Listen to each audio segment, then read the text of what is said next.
When I caught my own son laundering cartel money through my retirement accounts, expecting me to die in prison as his scapegoat, I didn't shed a single tear. I built a trap. I'm William Vance, a 75-year-old retired Supreme Court Justice from Richmond, Virginia. Before I tell you how I destroyed his life with cold, legal precision, please subscribe. Also, tell me in the comments, what country are you listening from? And what would you do in my shoes? The ticking of the Howard Miller grandfather clock in my study has always sounded like a gavel falling. It drops every second with a heavy, unyielding thump against the dark mahogany floorboards. For 40 years, that precise rhythm governed my life. As a trial judge, and later as a Supreme Court Justice for the Commonwealth of Virginia, my world was measured in statutes, objections, and final judgments. I believed in order. I believed that the law, though flawed, was a sacred framework. Designed to keep the darkness of human nature at bay, I was wrong about one thing. Though, the darkest horrors don't always crawl out from the damp alleys of Richmond. Sometimes, they wear custom-tailored Brioni suits, smell of expensive Tom Ford cologne, and call you Dad. To understand how I ended up sitting at my desk in the dead of night, staring at a digital paper trail of blood money, we have to go back 6 months, to a sterile, fluorescent-lit room on the 4th floor of the VCU Health System Hospital. It was early May. My heart, an organ that had faithfully beaten through 7 decades of intense legal battles, I decided to give out during my morning walk along the James River. A massive coronary event. Within 2 hours, I was on an operating table undergoing emergency triple bypass surgery. When I woke up, the air in the recovery room was thick with the smell of antiseptic and medical ozone. Plastic tubes snaked out of my nose and arms, and the heart monitor beside my bed hummed a relentless, mechanical rhythm. I felt profoundly diminished. For the first time in my 75 years, I was truly frail, stripped of the authority my black robes had always afforded me. Standing at the foot of my bed was Julian, my only son. At 42, Julian was the picture of modern legal success. He was a senior corporate attorney working out of a high-rise firm on K Street in Washington, D.C. He stood there in a crisp charcoal suit, his golden hair meticulously combed, his posture radiating a quiet, restless ambition. But as I looked at him through my drug-hazed vision, I didn't see the little boy I used to teach how to cast a fishing line into the Chesapeake Bay. I saw a stranger with cold, calculating eyes. "You gave us quite a scare, Dad," Julian said. His voice was smooth, calibrated for boardrooms and delicate negotiations, but it lacked any real warmth. He didn't lean down to touch my hand. Instead, he pulled a sleek leather folio from his Italian leather briefcase. "The doctors say you'll need at least 3 months of absolute rest," Julian continued, tapping a heavy Mont Blanc pen against his palm. "No stress, no managing estate finances. I had my associate draw up a standard durable power of attorney. Financial representation only. It'll allow me to handle your medical bills, property taxes, and bank transfers while you recover. In law, we have a Latin term, uberrima fides, utmost, good faith. It is the absolute foundation of the relationship between a fiduciary, a parent, and a child, sitting in that hospital bed, weak and tethered to machines. I suspended my lifelong skepticism. I took the pen. My hand trembled slightly as I scribbled my signature on the line marked Principal, authorizing Julian Vance as my attorney. In fact, I handed the paper back. Julian looked down at my signature, and for a fraction of a second, a fleeting shadow passed over his face. It wasn't relief. It wasn't gratitude. It was the sharp, predatory gleam of a wolf that had just been handed the keys to the sheepfold. 3 months later, I was back home in my 2-story red brick house in the historic West End of Richmond. The recovery was slow, but my mind cleared far faster than my body healed. And as my physical strength returned, so did my powers of observation. Julian began visiting more often, but his visits were not those of a dutiful son checking on a recovering father. He would arrive late in his brand-new silver Porsche 911, a $150,000 vehicle. He certainly couldn't afford on his known corporate salary. He would walk through my living room, looking at the built-in bookshelves, the antique Persian carpets, and the faded oil paintings with an expression of open contempt. "Look at this place," Julian muttered one Sunday afternoon, pouring himself 2 fingers of bourbon from my crystal decanter without asking. 40 years on the bench. Dad, 40 years of wearing those ridiculous black robes, pretending to be the moral compass of the state. And what do you have to show for it? A drafty old house and a modest state pension. You spent your whole life being honorable, and you're dying poor. Integrity isn't measured by the car in your driveway, Julian, I said quietly, keeping my voice level. As I turned a page of my book, he laughed a short, bitter bark. Integrity doesn't buy equity. Dad, the world has changed. The law isn't a temple anymore. It's a marketplace. You were just too stubborn and old-fashioned to figure out how to monetize your position. I sat in my armchair, watching him drain his glass. A sharp, icy chill settled in my stomach. It wasn't anger. It was a profound realization.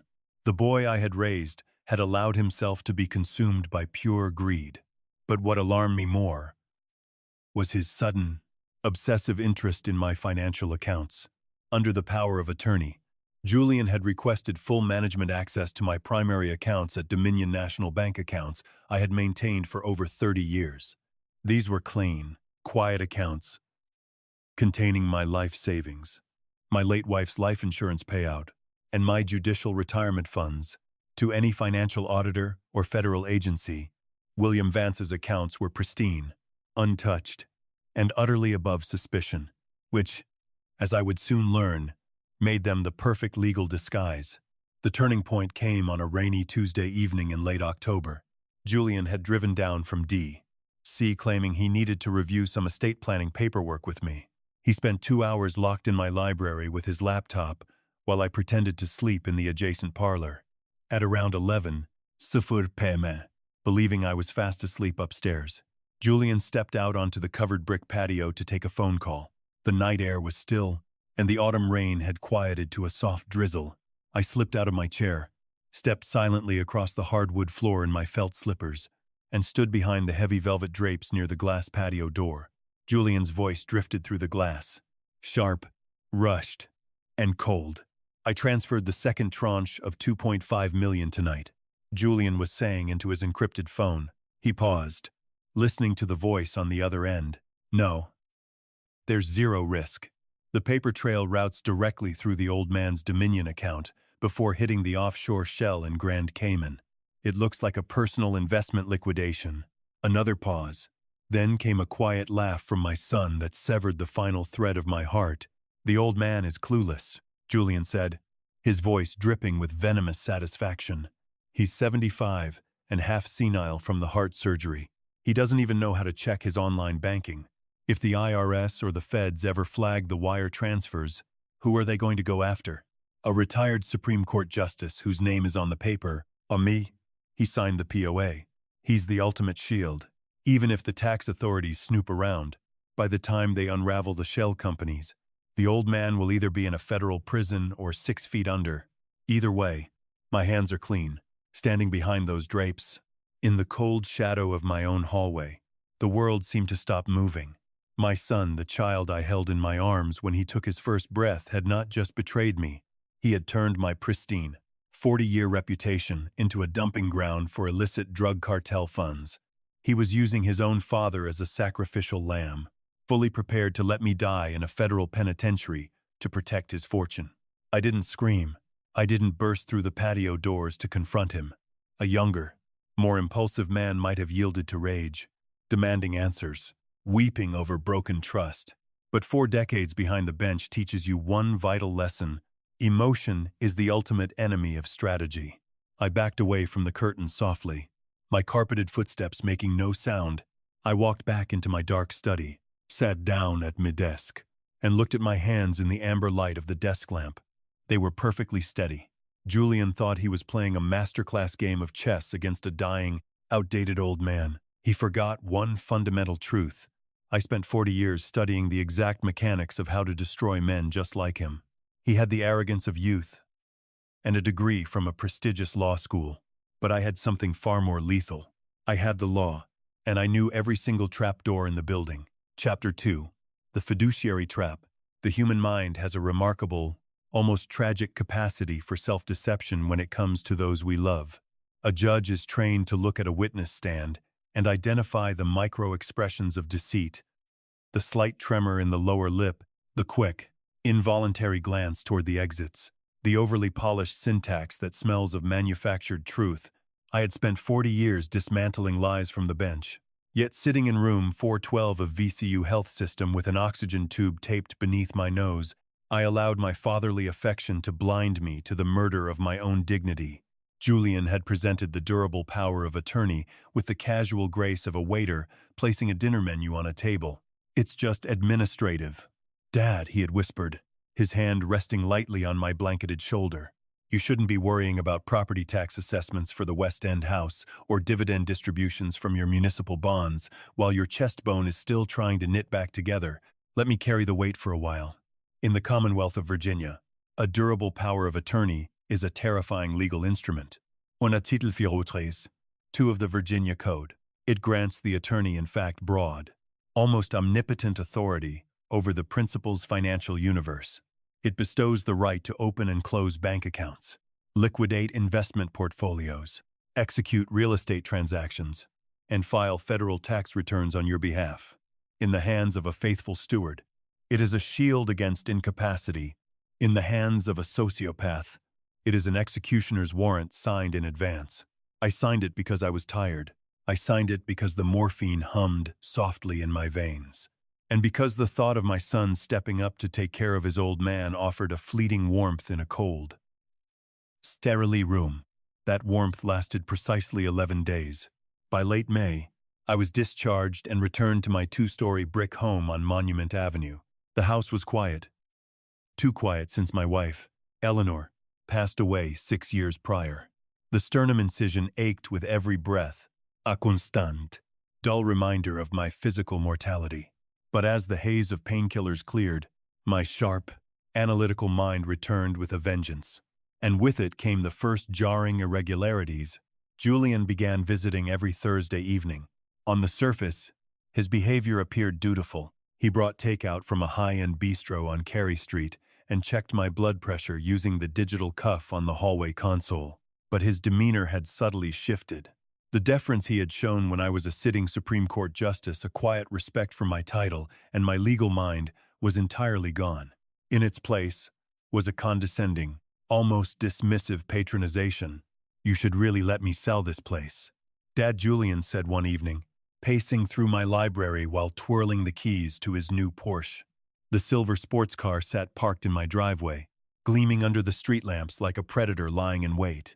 Its 2,000 square feet of wasted equity.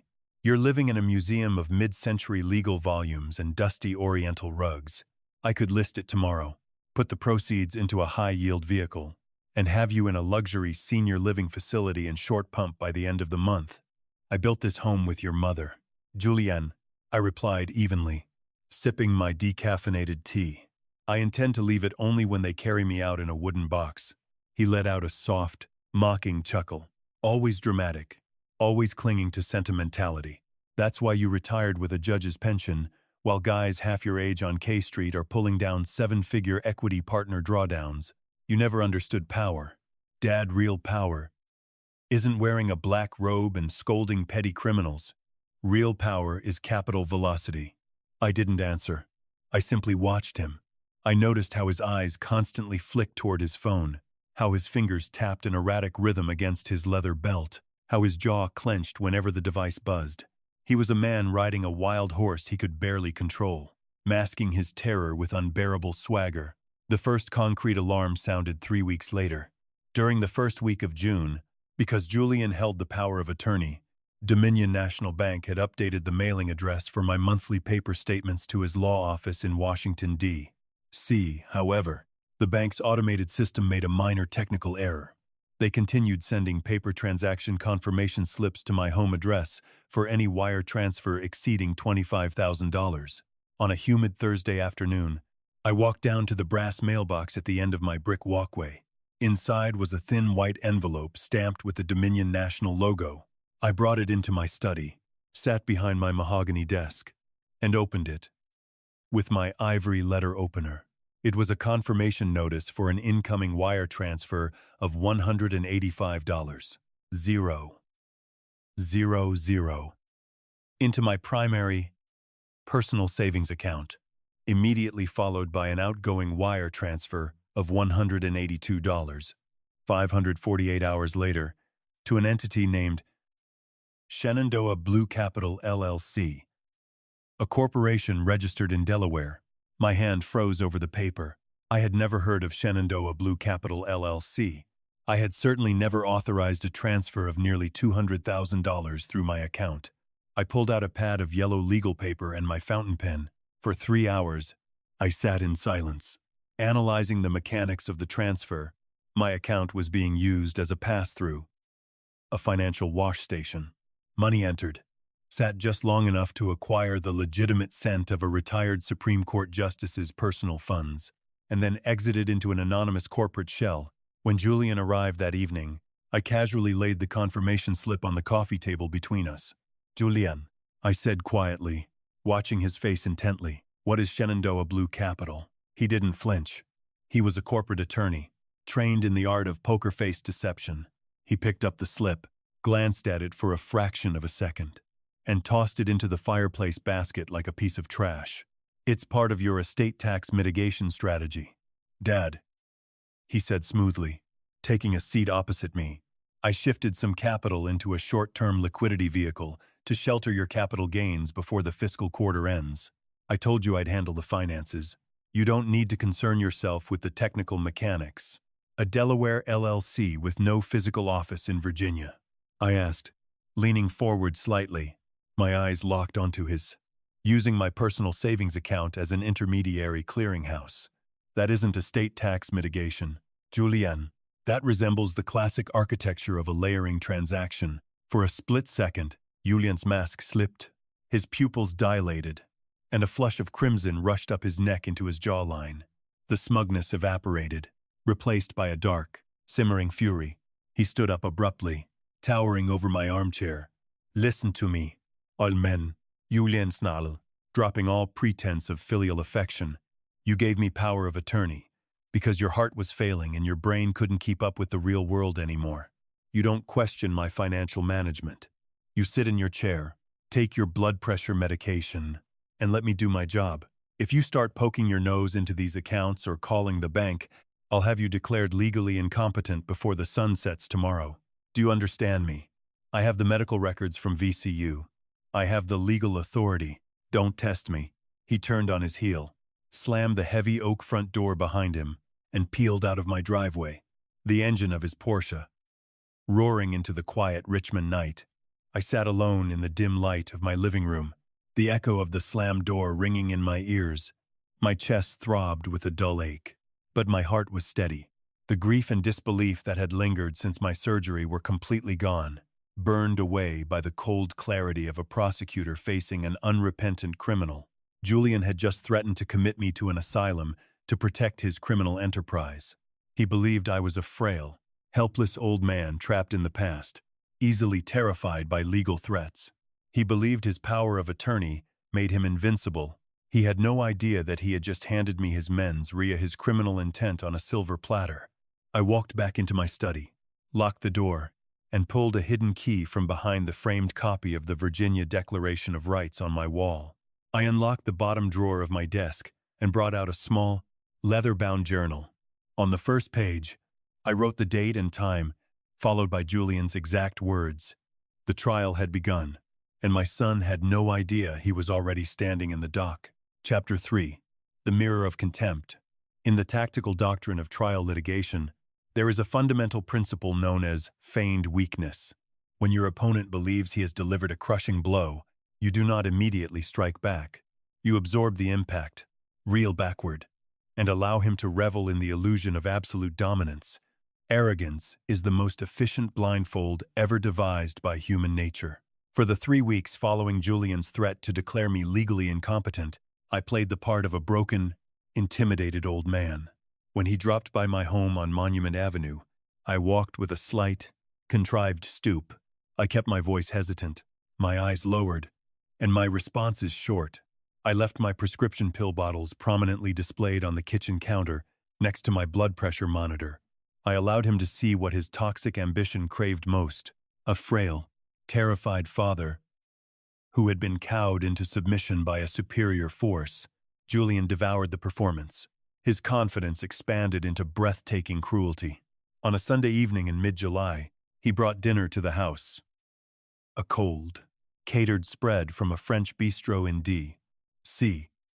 He sat across from me at the mahogany dining table, where his mother and I had once hosted state governors and legal scholars.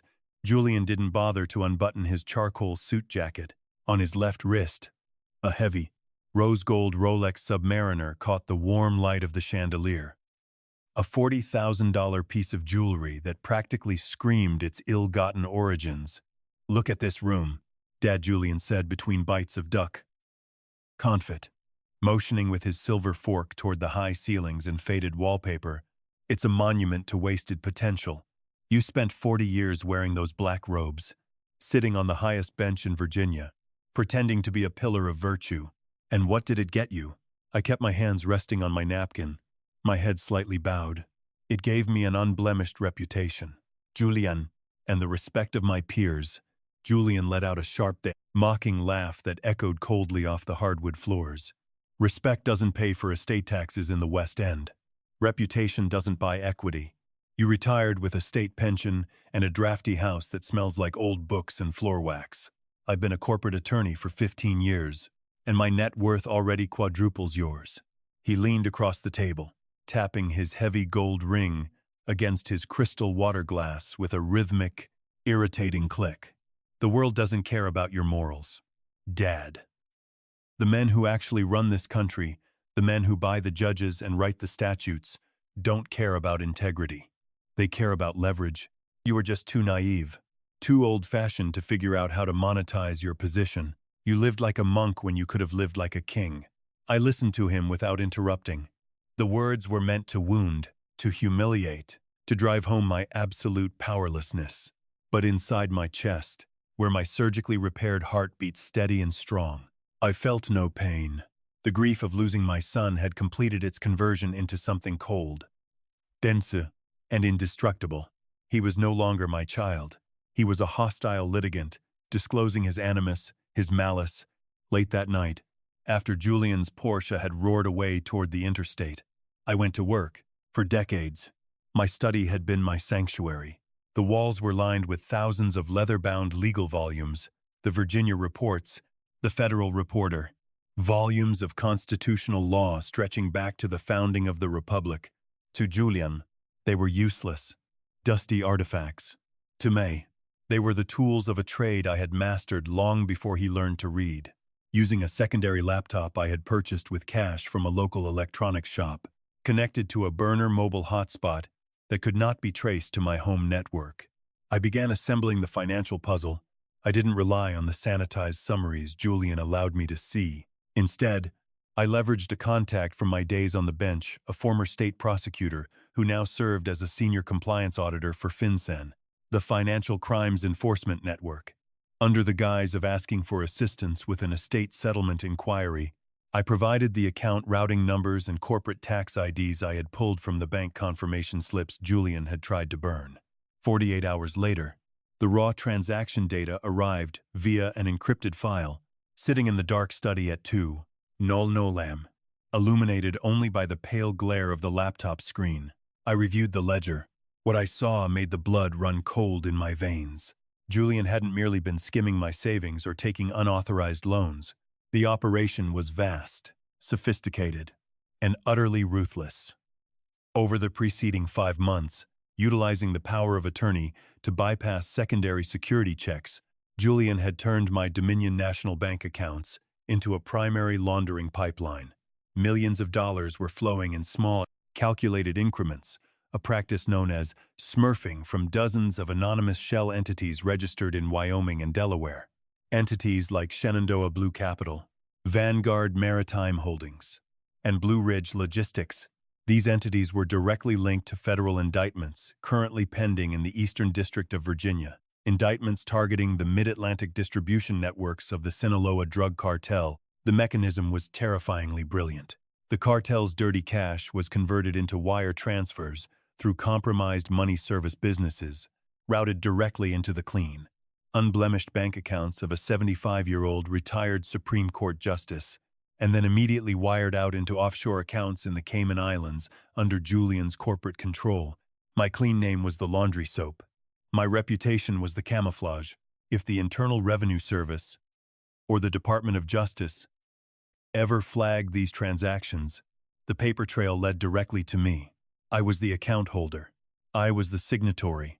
To any federal investigator, it would appear that an elderly, greedy former judge was using his legal stature to launder narcotics money for a massive payday.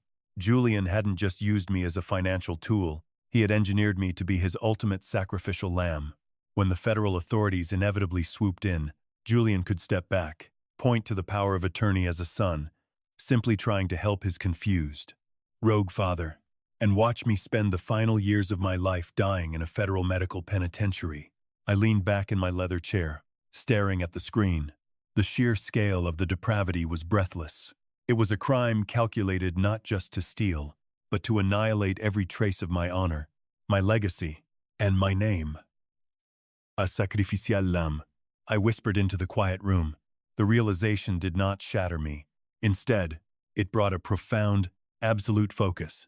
In criminal jurisprudence, a trap is only effective if the target does not know it exists. The moment the target sees the steel jaws hidden in the leaves, the roles reverse. The hunter becomes the observed. I closed the laptop, packed it away in a lockbox beneath the floorboards of my closet, and began planning my response. I needed irrefutable proof that Julian was acting with full criminal intent, independent of my knowledge. I needed a trail of evidence that no corporate lawyer, no matter how slick, could twist or explain away in a court of law.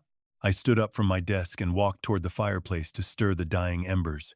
As I reached for the brass poker resting against the hearth, a tiny, unusual glint of light caught my eye. It came from the top shelf of the bookcase opposite my desk, resting between two heavy volumes of the Virginia Code. I froze. My eyes narrowed. Slowly, without making a sudden movement, I walked over to the shelf. I reached up, my hand steady, and pulled down a small brass bookend shaped like the scales of justice. Tucked into the shadow behind the brass scale was a device no larger than a postage stamp, a sleek, black micro-camera lens, its tiny red optical sensor blinking with a faint, imperceptible pulse. It was wired into a high-capacity lithium battery pack, positioned to capture a crystal-clear, high-definition view of my desk, my laptop screen, and my face. Julian hadn't just threatened me. He was actively spying on me. He was watching my every move from his phone in Washington, D.C., checking to see if his senile father was growing suspicious. I stood in the center of my study, holding the tiny camera in the palm of my hand. For 3 seconds, my heart hammered against my ribs. Then a slow, icy smile spread across my face. Julian thought he had placed an eye in my room to monitor his prey. He didn't realize that he had just given me a direct line to his screen. I carefully placed the microcamera back into the shadow between the legal volumes, exactly as I had found it. I walked back to my desk, sat down under the camera's invisible gaze, and picked up a pen. I opened a crossword puzzle book, leaned back, and allowed my face to go completely blank. Playing the part of a harmless, clueless old man, the game was no longer just about survival. It was time to give my son the performance of his life. Chapter 4. The Camera and the Chessboard. To defeat an arrogant adversary, you must feed his illusion of control. When Julian placed that micro-camera in my study, he believed he had secured a front-row seat to the slow decline of an old man. He did not realize he had built a stage, and I was about to give him an award-winning performance. For the next 4 weeks, my study became a set. Every morning at 8:30 a.m., I would enter the room wearing my frayed flannel bathrobe. I made sure to let my feet drag slightly across the hardwood floor. Under the lens of the hidden camera, I put on a masterclass in calculated frailty. I would sit at my desk, pick up a magnifying glass with a trembling hand, and spend 45 minutes squinting at crossword puzzles. Occasionally, I would let my head drop forward, closing my eyes for 20 minutes at a time, as if overcome by daytime fatigue. I knew Julian was watching. On his iPhone in his glass-walled office on K Street, between corporate meetings and billable hours. He would open his surveillance app to check on his senile father. What he saw was a harmless, fading shadow of a man who posed zero threat to his multi-million-dollar laundering scheme. While my body performed for the camera, my mind was operating with lethal efficiency. I knew I couldn't write down my real notes at my desk. Instead, I conducted my counter-investigation in the only room in the house without a line of sight, the small, windowless pantry off the kitchen. There, under the dim yellow light of a single 40-watt bulb, resting my pad on a bag of flour, I mapped out the financial architecture Julian had built. Every 2 days, using my cash-purchased secondary laptop from the pantry, I logged into my Dominion National Bank online portal using secondary access protocols I had quietly activated. The volume of money moving through my accounts was breathtaking. On July 12th, $310, 000, wired in from Vanguard Maritime Holdings, split into 3 smaller deposits, then consolidated and wired out to a private banking institution in Zurich. On July 19th, $450, 000, routed through my personal money market account into an offshore entity named Chesapeake Asset Management. Registered in Nevisian jurisdiction, Julian was escalating. The cartel was growing, demanding, pushing larger sums through the pipeline. And Julian was pocketing a 15% fee for every million washed clean. He was flying close to the sun, intoxicated by the speed of the money and his complete conviction that his father was blind to it all. Then on August 3rd, the trap took an unexpected and dangerous turn. I was sitting in my living room, drinking black tea, when the brass mail slot in the front door clattered. I walked over and picked up a heavy, cream-colored envelope. The return address in the top left corner made my pulse spike. Department of the Treasury, Internal Revenu Service, Criminal Investigation Division, 701 East Broad Street, Richmond, VA. I took the letter into the pantry, away from the camera, and sliced it open. It was an official Form 4564, an information document request issued by a special agent from the IRS Criminal Investigation Division. The letter stated that my personal tax returns for the preceding 2 years, along with all associated bank accounts at Dominion National Bank, had been selected for an immediate, high-priority audit regarding unreported foreign financial accounts and unexplained high-volume wire transactions. The feds were already watching. The wire transfers had flagged automated red flags at FinCEN, and the IRS was closing in. My first instinct was a flash of cold sweat. If the IRS issued a formal subpoena for my accounts today, Julian's paper trail would instantly pin the entire operation on me. The power of attorney meant Julian was merely my agent, while I was the principal. In the eyes of tax law, the principal bears ultimate criminal liability, unless proven otherwise. I sat on a wooden stool in the pantry, holding the official letter. The clock was no longer ticking in hours or days. It was ticking in minutes. My phone rang 10 minutes later. It was Julian. Dad Julian's voice came through the speaker, tight, fast, and breathless. "Did you get a letter from the Treasury today?" He had set up mail alerts. He knew. "Yes," I said, forcing my voice to sound thin and bewildered. "Julian, it's from the IRS. They say there are millions of dollars moving through my savings account. They want me to come into the federal building next Friday with 5 years of bank statements." "Julian, what is this? I don't have millions of dollars." On the other end of the line, I heard Julian take a long, slow breath. I could practically hear the gears turning in his mind as he calculated his next move. "Listen to me very carefully," Dad Julian said, his tone shifting into that smooth, condescending voice he used to manipulate clients. "Do not panic. This is a routine, automated audit. It's a computer error at Dominion National. I told you before, I'm managing your estate. You don't need to do anything. But Julian, it says Criminal Investigation Division." I said, "Don't worry about it." Julian snapped, his composure slipping for a second before he caught himself. "Look, Dad, you're 75. You've had open-heart surgery. You can't handle the stress of a federal audit. As your legal power of attorney, I will handle the IRS agents directly. I'll call the special agent today, file a formal notice of appearance, and handle all the document submissions myself. Are you sure, son? I quavered into the receiver, making my voice tremble. I don't want to get into trouble. I've spent my whole life respecting the law. Trust me, Dad Julian said, and I could hear the cold, predatory grin in his voice. Just stay in the house, rest, and let me handle the government. You don't have to lift a finger. I hung up the phone. I stood up, walked into my study, and looked directly at the row of legal books where the hidden camera was planted. Julian thought he was stepping in to protect his frail father. In reality, he was going to use his authority as my power of attorney to submit falsified documents to the IRS. Documents that would frame me as a rogue, greedy retired judge who had acted alone, while Julian claimed he was merely trying to cover for his senile father's unfortunate mistakes. He was preparing to throw me into the furnace to save himself. What Julian didn't know was that I had no intention of waiting for Friday's IRS appointment. I walked to my closet, pulled out a small leather suitcase, and began packing a single change of clothes, my judicial credentials, and a USB drive containing 300 megabytes of encrypted financial records I had compiled from the pantry. Julian believed he was the chess master, playing against a pawn. He was about to find out that the pawn had reached the end of the board and turned into a king. I checked my watch. It was 2:00 p.m.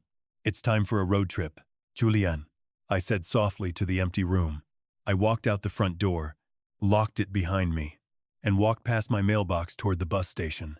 Destination, Washington, D.C. Chapter 5. The 36-mile ride to D.C. A man who spent 40 years on the bench learns to read the architecture of power. You do not fight a hurricane by standing on the beach with a broom. You let the storm blow itself out over open water, and then you step into the quiet aftermath with a warrant. The Greyhound bus from Richmond to Union Station in Washington, D.C. smelled of stale coffee, diesel exhaust, and cheap floor disinfectant. I sat near the back, my leather suitcase resting between my knees, staring out the rain-streaked window as Interstate 95 unspooled beneath us. Across the aisle, a young woman was engrossed in her phone, oblivious to the fact that the 75-year-old man sitting next to her was carrying enough digital explosive on a silver USB drive to tear down one of the premier corporate law firms on K Street. I reached inside my wool overcoat and pulled out my old flip phone, a burner device purchased with cash at a CVS in Richmond. I dialed a 10-digit number from memory. It rang 3 times before a deep, gravelly voice answered. "Vance. Marcus," I said quietly. "It's William." A long pause hung on the line. Marcus Vance. No relation. Though we often joked about it, was the special agent in charge of the FBI's Financial Crime Squad at the Washington field office 20 years ago. When Marcus was a green investigator struggling to build a RICO case against a corrupt state contractor, I had presided over his first major trial. I had held him to an agonizingly high standard of proof, but when he delivered, I had protected his evidence from a barrage of defense objections. "Judge Vance," Marcus said, his tone instantly shifting from professional distance to sharp alertness. "I heard about your surgery. I assumed you were resting down in Richmond." "My heart is fine, Marcus," I replied, watching the gray blur of Northern Virginia pass by the bus window. "It's my son who has a terminal condition. Julian. He has 3 hours before he realizes I'm not in my study," I said, my voice dropping an octave into the measured, rhythmic cadence I used when issuing rulings from the bench. "I am currently 40 minutes away from Union Station. I need a secure room, a court reporter, 2 agents from the IRS Criminal Investigation Division, and a pot of black coffee. I am delivering an unredacted paper trail for $240 million in Sinaloa, laundering transactions." Silence, heavy as lead, stretched across the line. "William," Marcus said softly, his voice stripped of all professional pretense, "Julian's name is on 3 active DOJ subpoenas we signed yesterday morning. If you come through those doors with that data, you aren't just testifying against a lawyer. You're putting your own son in a federal penitentiary for the rest of his natural life." I closed my eyes for a fraction of a second. Behind my eyelids, I saw a 6-year-old boy running through the autumn leaves in our backyard, laughing as I caught him in my arms. I felt the phantom weight of his hand holding mine on his first day of school, then the memory dissolved, replaced by the image of Julian standing over my hospital bed with a Mont Blanc pen, eyeing my financial accounts like a buzzard, waiting for a pulse to stop. Julian made his choice when he turned my life savings into a cartel laundering chute. "Marcus," I said, opening my eyes. "Now I am making mine. I'll see you in 40 minutes. The Washington field office of the FBI on 4th Street NW is a fortress of glass, stale, and ruthless efficiency. At 4:30 p.m., I sat in a windowless conference room on the 5th floor. The air was cold, smelling of stale paper and industrial air conditioning. Sitting across from me were Marcus Vance and 2 senior special agents from the IRS Criminal Investigation Division, a sharp-eyed woman named Agent Chen, and a veteran investigator named Miller. In the center of the table sat my silver USB drive, alongside 42 pages of meticulously organized bank statements, transaction receipts, and recorded transcriptions of Julian's phone conversations that I had documented in my pantry logbook. For 2 hours, no one spoke except to ask precise, technical questions. He used the durable power of attorney to open secondary business sub-accounts without your knowledge, Agent Chen asked, leaning over a flowchart she was sketching on a pad. "Correct," I said, pointing to a line item on page 12. On June 14th, he executed an administrative addendum at Dominion National Bank using the POA.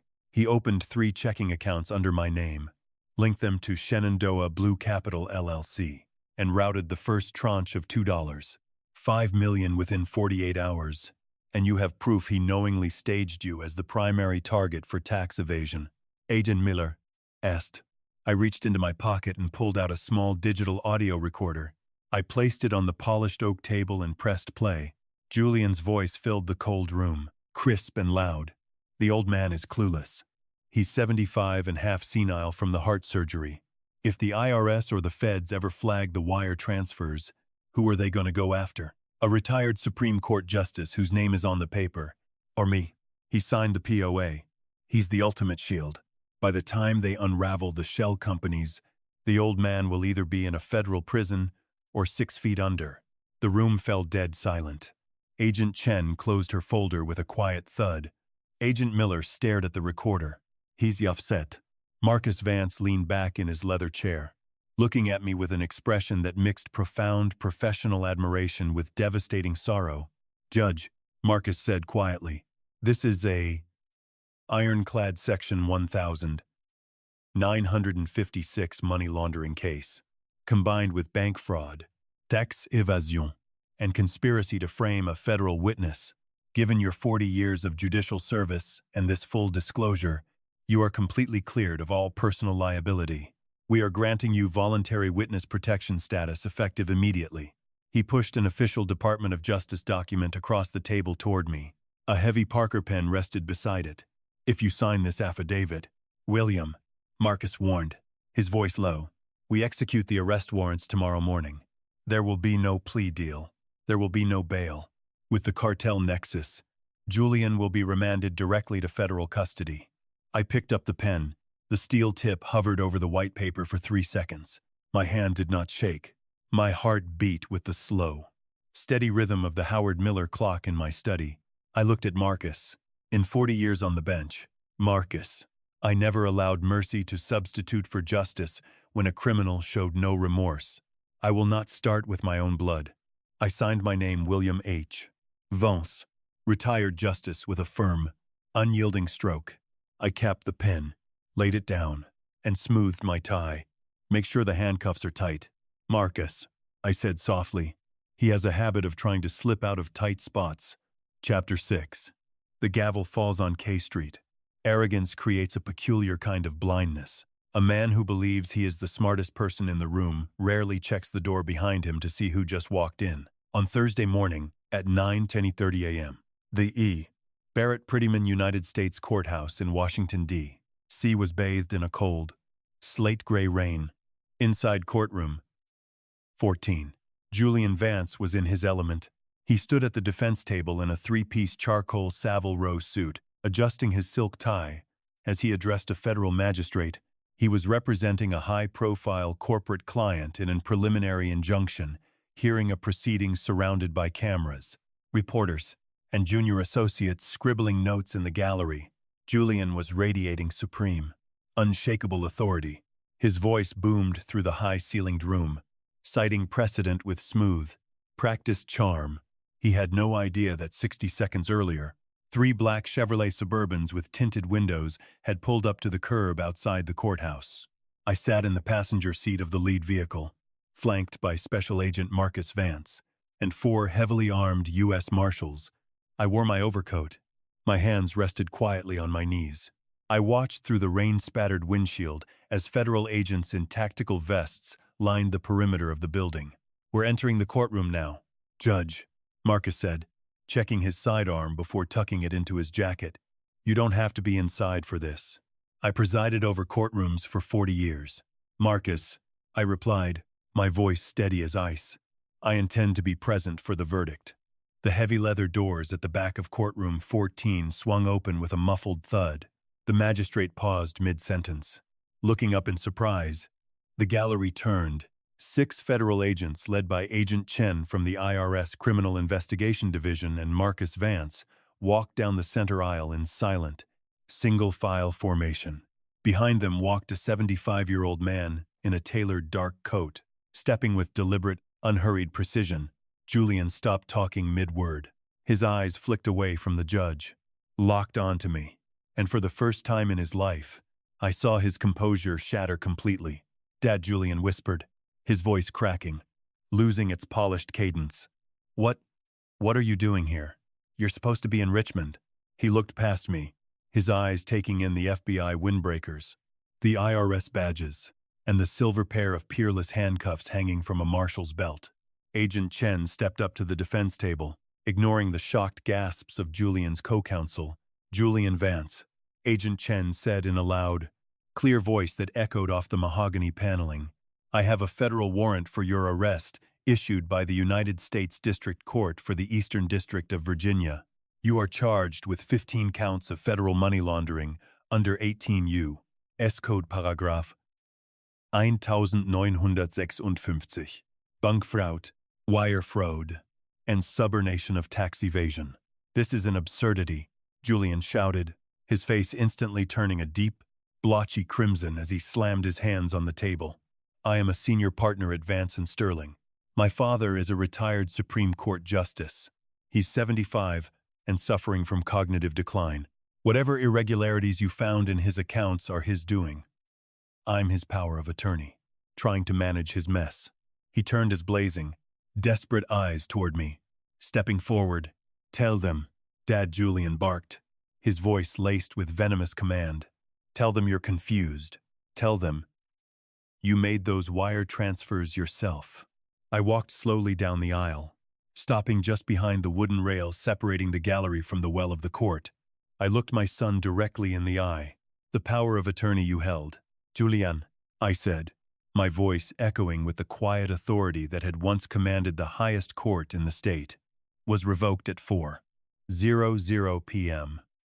yesterday afternoon when I signed a full confession and surrendered my financial ledgers to the Federal Bureau of Investigation." Julian went completely motionless. The color drained from his face until he looked like a ghost. You went to the feds." Julian stammered, his lips trembling. "You turned in your own son." "You didn't see me as your father, Julian," I said softly, stepping closer, so only he could hear. "You saw me as a clean bank account and a scapegoat for cartel blood money. You forgot that before I was your father, I took an oath to protect the law, and the law always collects its debts." Marcus Vance stepped forward, grabbed Julian's wrists, and snapped the steel cuffs around his wrists with a sharp metallic clack. "Julian Vance, you have the right to remain silent," Marcus began, reading the Miranda rights as Julian was spun around against the counsel table.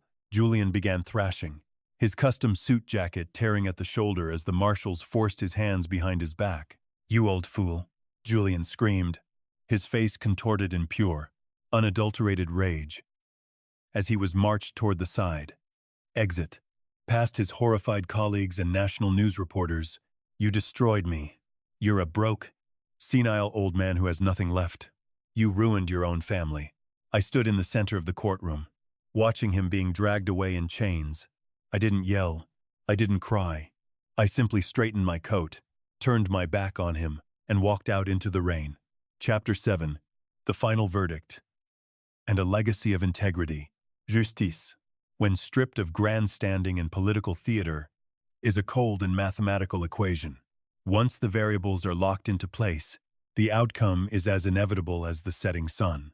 4 months after his arrest in courtroom 14, Julian Vance sat in the defense chair of the United States District Court for the Eastern District of Virginia. The charcoal suits, the rose gold Rolex, and the arrogant, razor-sharp smile were all gone.